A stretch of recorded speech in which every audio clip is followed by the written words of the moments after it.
Ketika nenek moyang kita Adam dan Hawa jatuh ke dalam dosa, yang tadinya dia diciptakan di bumi ini untuk tujuan yang kekal, dan mereka menjadi berdosa, maka mereka mewarisi upah dosa yang adalah kematian. Shalom saudara-saudara yang terkasih.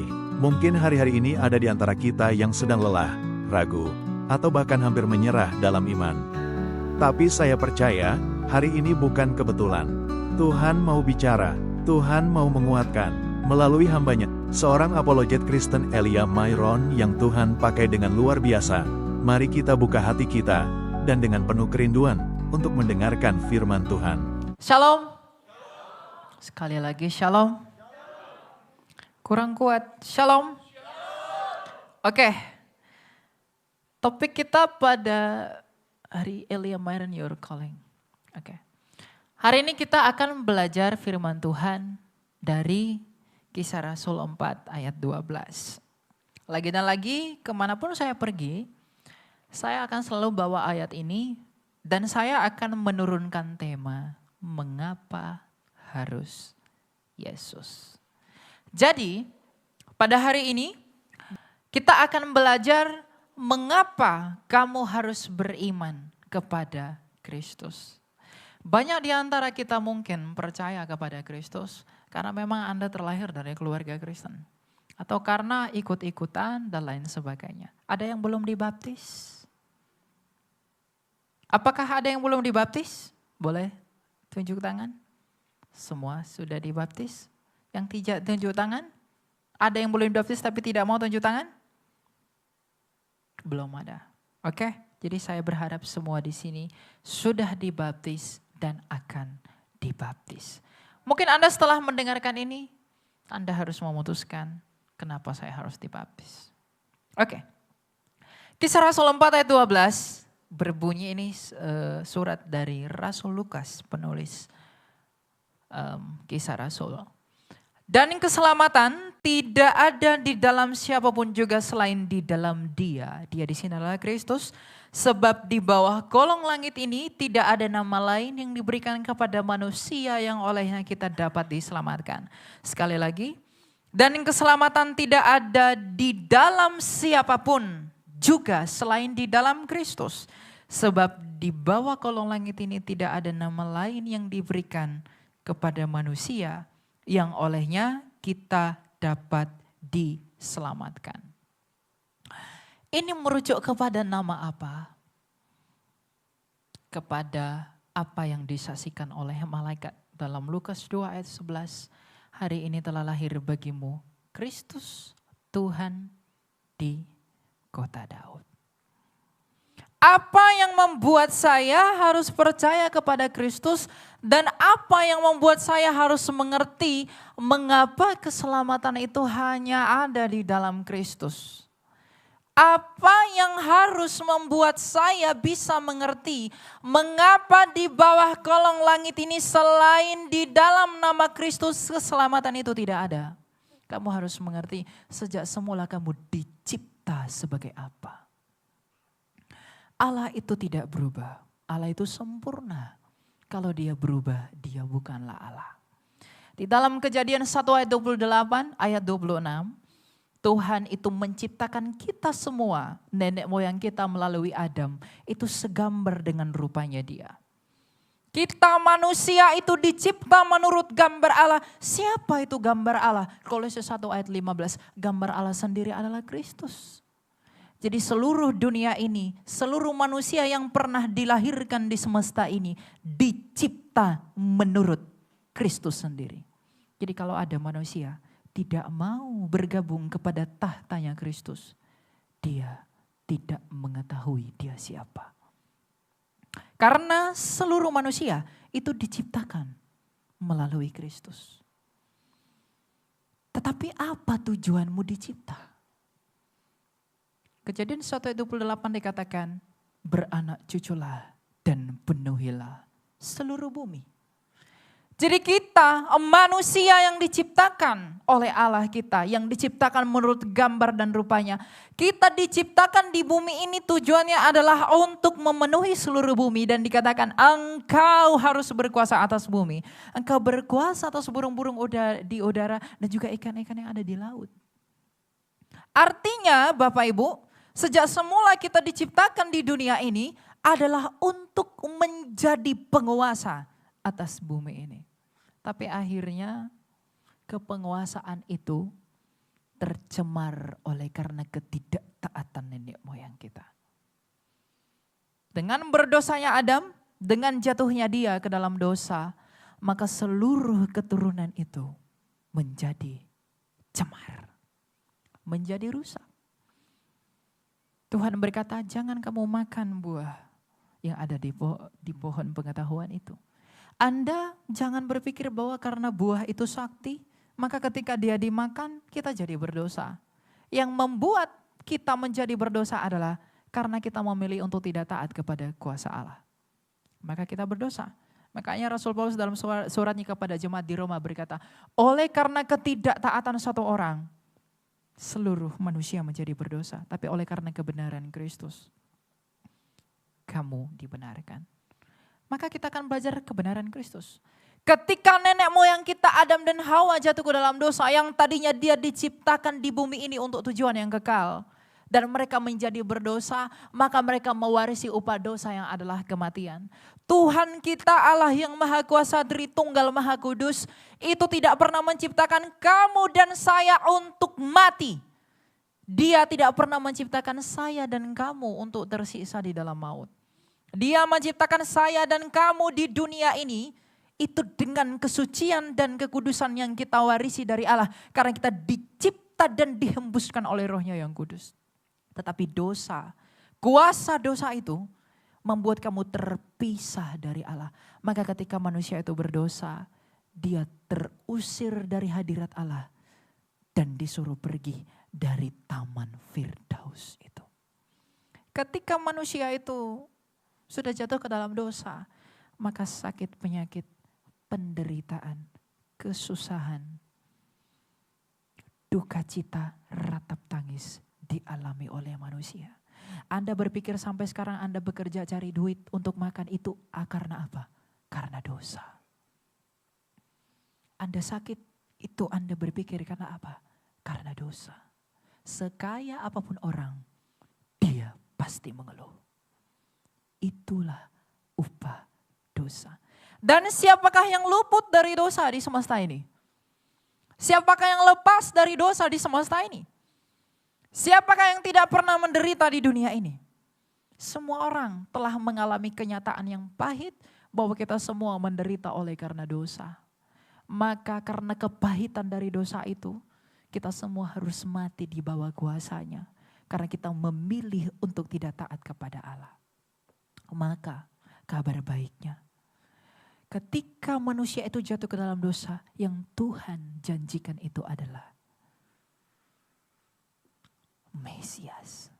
Tuhan tidak berkata kepada Adam dan Hawa, aku akan memberikanmu sebuah agama yang harus kamu yakini agar kamu selamat. Ketika manusia itu jatuh ke dalam dosa, Tuhan tidak menjanjikan aku akan memberikanmu satu sistem untuk kamu anut. Tapi ketika manusia itu jatuh ke dalam dosa, yang Tuhan janjikan adalah keturunan perempuan ini akan meremukkan kepala iblis. Dan iblis akan meremukkan tumit anak itu. Dan semua para nabi sejak zaman Musa selalu bernubuat.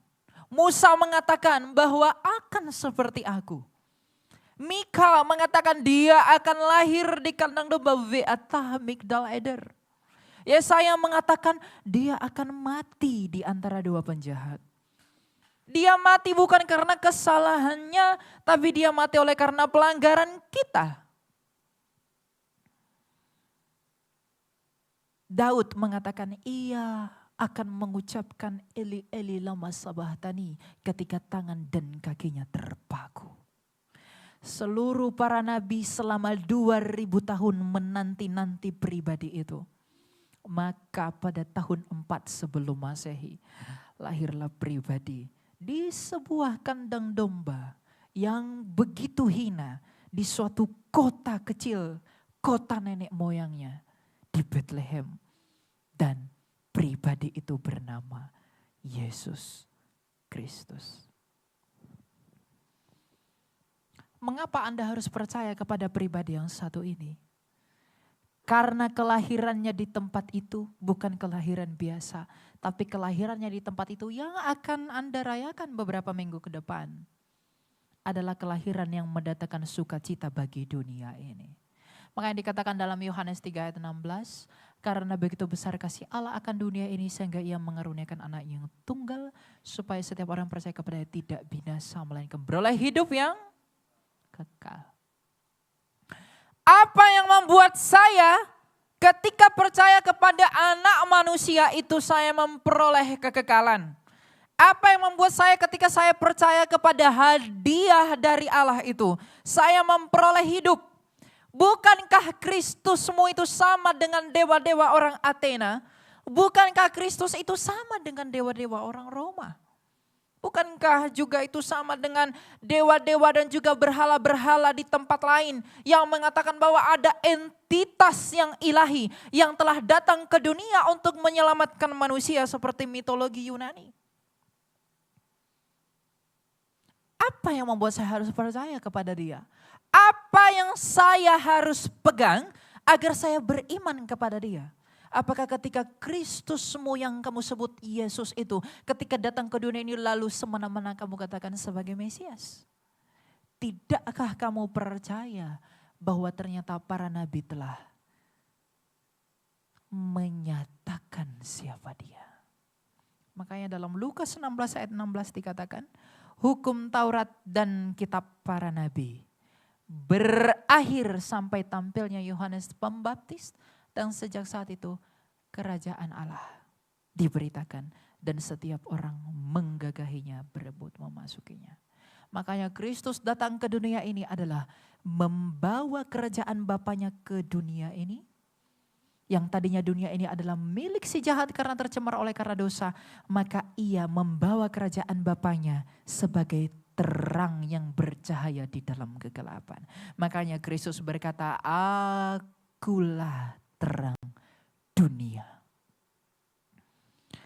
Jadi ketika Anda tahu bahwa dunia ini sudah begitu berdosa dan Anda harus mati karena dosa itu, maka Anda harus datang kepada Dia yang menuntun kamu kepada terang. Dan bagaimana saya tahu bahwa Kristusmu itu adalah terang? Bagaimana saya tahu bahwa Yesusmu itu adalah terang? Kamu tahu bahwa Dia adalah terang karena Dia telah mengalahkan kegelapan itu. Bagaimana cara Tuhanmu mengalahkan kegelapan itu? Dia dengan masuk ke dalam gelap melalui kematiannya. Namun ia hidup kembali. Kehidupan kembali dan juga kebangkitan Kristus inilah yang membuat kamu mengapa tidak ada alasan bagimu untuk menolak Dia. Siapakah yang sama seperti Kristus? Adakah yang sama seperti Dia? Yang telah mati namun hidup kembali. Seluruh agama dan kepercayaan di dunia ini, mereka mengatakan saya akan membawa kamu kepada sorga. Saya akan menawarkan kamu tempat yang nyaman. Saya akan membawakan kamu kepada taman yang begitu indah. Seluruh dunia ini, semua manusia di semesta ini, setiap orang yang dilahirkan dari perempuan itu mengaku bahwa mereka begitu bersalah. Dan hati nurani mereka turut bersaksi dan menuntut mereka bahwa semua dari mereka itu bersalah. Dan mereka berdosa dan mereka harus dihukum karena dosa itu. Tapi adakah yang seperti Kristus? Kalau kita sudah tahu bahwa kita harus mati oleh karena dosa, kita sudah tahu bahwa kita semua menderita oleh karena dosa, maka apa lagi yang ingin kamu tahu?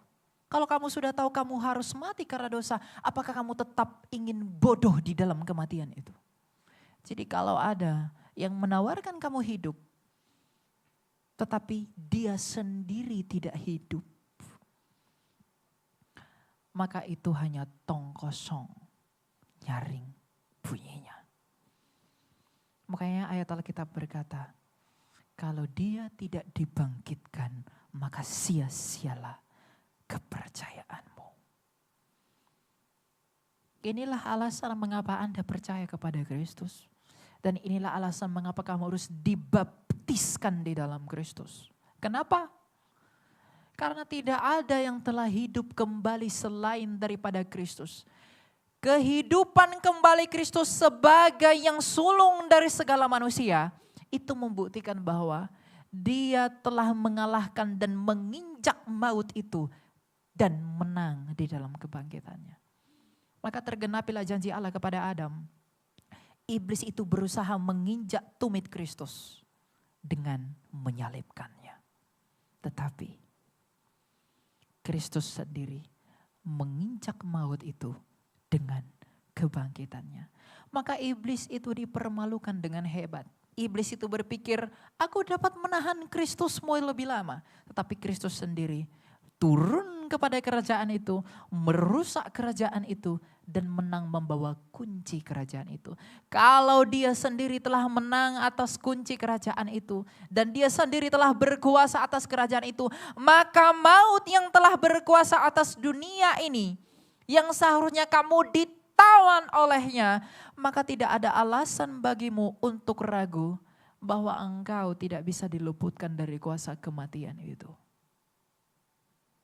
Kalau Dia saja mampu membebaskan dirinya dari kerajaan maut itu, maka apa alasan bagimu untuk ragu bahwa engkau tidak dapat mengalami hal yang sama ketika engkau beriman kepada Dia? Adalah kebodohan dunia kalau kamu berkata, aku bisa mencapai sorga, aku bisa mencapai hidup, sedangkan kamu sendiri beriman kepada yang mati dan tidak hidup. Inilah teologi kekristenan. Inilah eksklusivitas Kristus itu.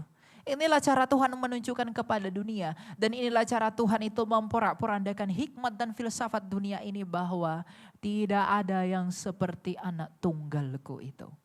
Siapakah dan di manakah kamu temui yang seperti Dia? Adakah kamu temui di tempat lain yang seperti Kristus? Makanya kalau ada orang Kristen liberal berkata, gak apa-apalah, kita semua selamat.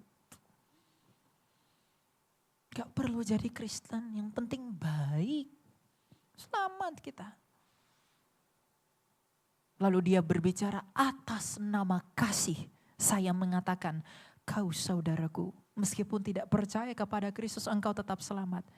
Itu atas kasih dari setan, bukan dari Allah. Kristus sendiri dalam Yohanes 8 ayat 24 berkata, jikalau engkau tidak percaya bahwa I am He. Kalau kamu tidak percaya bahwa akulah Dia, kamu akan mati dalam dosamu.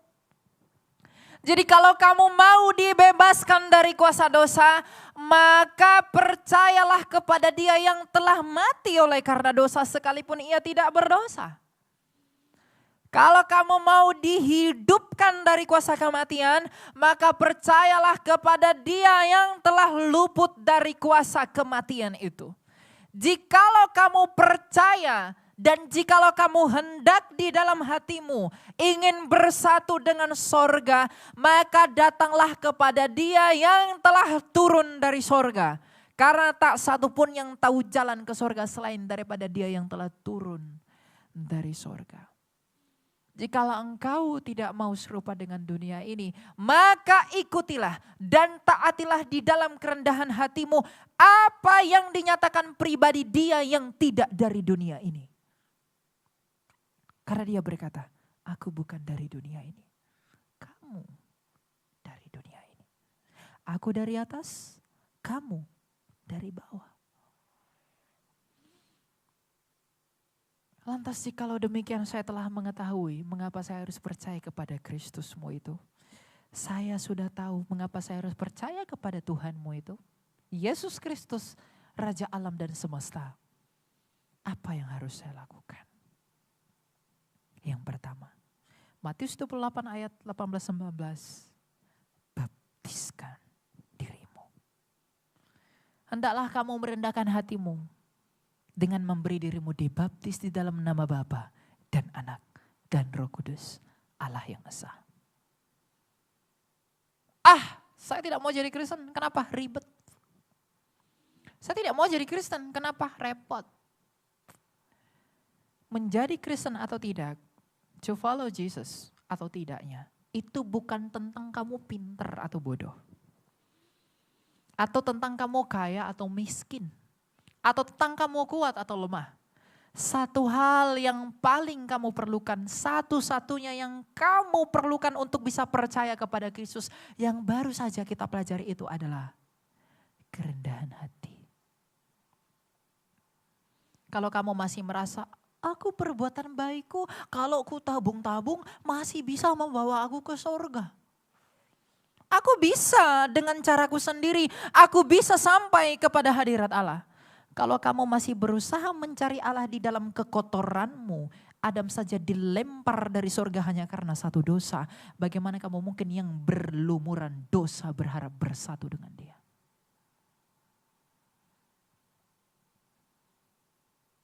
Mungkinkah? Keinginan hatimu yang kotor, pikiranmu yang jahat, apakah itu bisa kamu imbangi dengan kesalehanmu?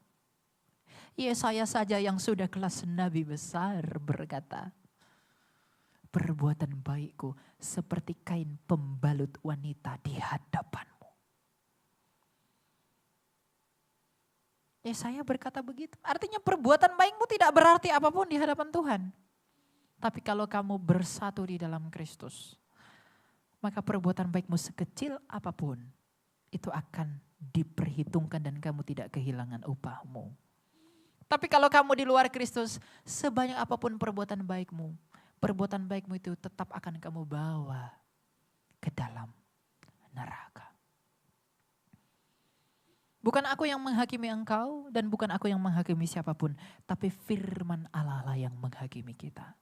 Karena memang demikian yang disampaikan oleh Kristus yang kita imani itu, maka oleh karena kasih dan di dalam kerendahan hati kita, marilah kita semua terpanggil bersama-sama dan bersatu di dalam penginjilan. Injililah semua orang. Bawalah semua orang untuk bersatu di dalam hidup itu.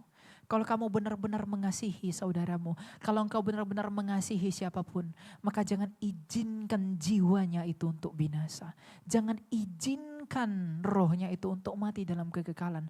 Tapi izinkanlah ia untuk mendengarkan kuasa dari pemilik hidup. Karena apa yang kamu harapkan dari kematian? Apa yang kamu harapkan dari kebinasaan? Dan iman kekristenan itu bukan iman yang menawarkan kesenangan. Satu-satunya pengajaran di dunia ini yang menentang human desires itu hanya kekristenan. Tuhan Yesus berkata, ikutlah aku biar kau semakin kaya. Bukan. Ikutlah aku biar kamu semakin kuat. Bukan. Ikutlah aku supaya engkau semakin glowing. Bukan. Ikutlah aku supaya kamu semakin tampan. Bukan. Ikutlah aku, pikul salibmu, menderitalah dan matilah bersamaku. Karena apa? Tidak ada yang bisa kamu bawa dari dunia ini kepada langit bumi baru. Jadi kalian jangan takut mati. Ada yang takut mati? Kalau orang Kristen takut mati, dia belum mengerti siapa Kristus. Karena kematian adalah keuntungan. Aduh jangan dululah. Aku masih mau ke Jepang. Aku masih mau ke sini. Kalau Tuhan tak izinkan kamu mati, kamu tak akan mati. Tapi kalau sudah waktunya, mau kamu ke Yerusalem pun, kamu mati di sana. Kamu lari kemanapun, kamu tetap mati. Tapi kalau boleh Tuhan, jangan dululah. Gak boleh begitu. Karena apa? 1 Korintus 15 bahwa kematian kita ini adalah sukacita bagi kita. Kenapa? Kamu meninggalkan tubuhmu yang fana dan kamu menanti di Firdaus untuk tubuh yang baru. Kamu tidak dapat membawa tubuhmu yang ada sakit penyakit ini, kamu tidak dapat membawa tubuhmu yang dapat membusuk ini ke dalam kerajaan kekal. Kamu tidak bisa membawa itu. Maka jangan seorang pun orang Kristen takut mati, tapi jangan matikan dirimu sendiri.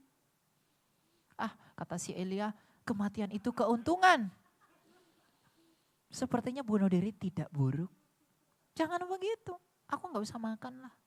Jadi aku mati. Yudas yang bunuh diri, apa yang dia peroleh? Tidak ada. Maka hidupmu harus Kristus dulu. Baru matimu adalah keuntungan.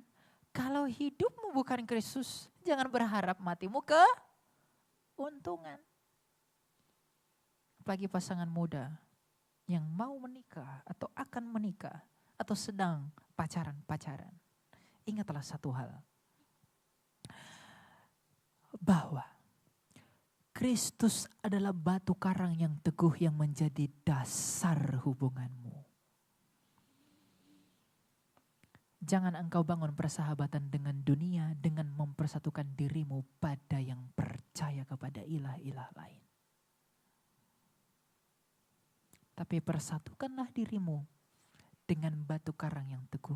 Karena hubungan yang dibangun di atas dasar batu karang yang teguh akan tumbuh dengan teguh demi apa? Kesaksianmu bagi pemberitaan Kristus. Kita semua dipanggil di zaman kasih karunia ini adalah untuk menjadi surat-surat terbuka. Untuk menjadi perpanjangan tangan Tuhan yang oleh Roh Kudus memampukan kita dan bersaksi mengenai siapa Kristus. Agar semua orang diselamatkan karena kehendak Allah adalah semua orang diselamatkan. Sadarilah dan akuilah bahwa saya sendiri dan kamu semua adalah orang berdosa. Bahkan mungkin saya adalah orang paling berdosa. Tapi justru di dalam keberdosaan kita inilah Tuhan menunjukkan betapa sabarnya Ia terhadap kita. Dan kalau Ia sendiri dan kamu sendiri telah tahu bahwa betapa sabarnya Ia menanti-nanti kita sebagaimana Ia begitu sabar menanti-nanti bangsa Israel. Maka kamu harus memutuskan untuk bertobat dan kembali kepada jalan Kristus. Jikalau kamu tidak berbuah, maka kamu pun akan dibuang. Apakah saya cukup harus beriman saja? Ya sudah, saya percaya Yesus. Saya ke gereja, saya kasih persepuluhan, udah. Tidak. Kamu harus berbuah. Karena jikalau kamu tidak berbuah, maka kamu bukan ranting yang tercangkok kepada Kristus. Kristus berkata, akulah pokok anggur yang benar dan kamulah ranting-rantingnya dan Bapakulah pengusahanya. Jikalau kamu sebagai ranting tidak berbuah, maka kamu akan ditebang dan dibuang ke dalam api. Maka kita semua harus berbuah. Buah kita apa? Hidup yang benar. Pemberitaan Injil. Injil itu harus diberitakan ke seluruh dunia. Dan Anda harus mengambil bagian dalam hal itu. Jangan kamu egois, menikmati keselamatan itu sendiri-sendiri. Kalau ada orang di sekitar kamu yang belum mendengarkan kebenaran dan kamu tidak mau memberitahu kebenaran itu, maka Tuhan akan menuntut jiwanya kepada kamu. Ini bukan karangan saya. Tugas kamu adalah menginjili. Para rasul dipanggil itu untuk menginjili. Kamu juga dipanggil begitu. Bahkan Tuhan Yesus berkata, kamu akan bisa melakukan yang lebih besar. Kita dipanggil untuk itu. Jadi kuasa Kristus yang telah mempersatukan kita dengan Sang Bapa di dalam kasih karunia-Nya melalui penebusannya dengan menumpahkan darahnya di atas kayu salib. Itu menjadi kebanggaanmu yang tiada berkesudahan. Artinya salib Kristus itu adalah kebanggaanmu. Jangan bertepuk dada karena engkau kaya. Jangan bertepuk dada karena engkau pintar. Jangan engkau bertepuk dada karena engkau kuat. Tapi hendaklah engkau bersuka cita dan bermegah oleh karena engkau mengenali Dia di dalam belas kasih-Nya, di dalam Bapa, keadilannya di dalam Kristus, dan kebenarannya di dalam Roh Kudus. Agar apa? Agar senantiasa kemanapun engkau pergi, ketika engkau melihat rupa-rupa dunia ini, engkau selalu mengingat bahwa ada satu nyawa yang kudus dan yang tidak berdosa yang telah diberikan bagiku untuk menyelamatkanku. Maka hendaklah kita semua menjadi saksi Kristus dari sekarang hingga Maranatha. Dengan apa? Buah hidup kita, perkataan kita, tindakan kita, kebenaran yang ada pada kita. Sebab Tidak ada hidup dari yang mati. Tidak ada surga dari yang tidak pernah dari surga. Hanya ada hidup dari yang hidup. Berbahagialah mereka yang mendengarkan firman Tuhan dan yang melakukannya. Karena mereka yang empunya kerajaan.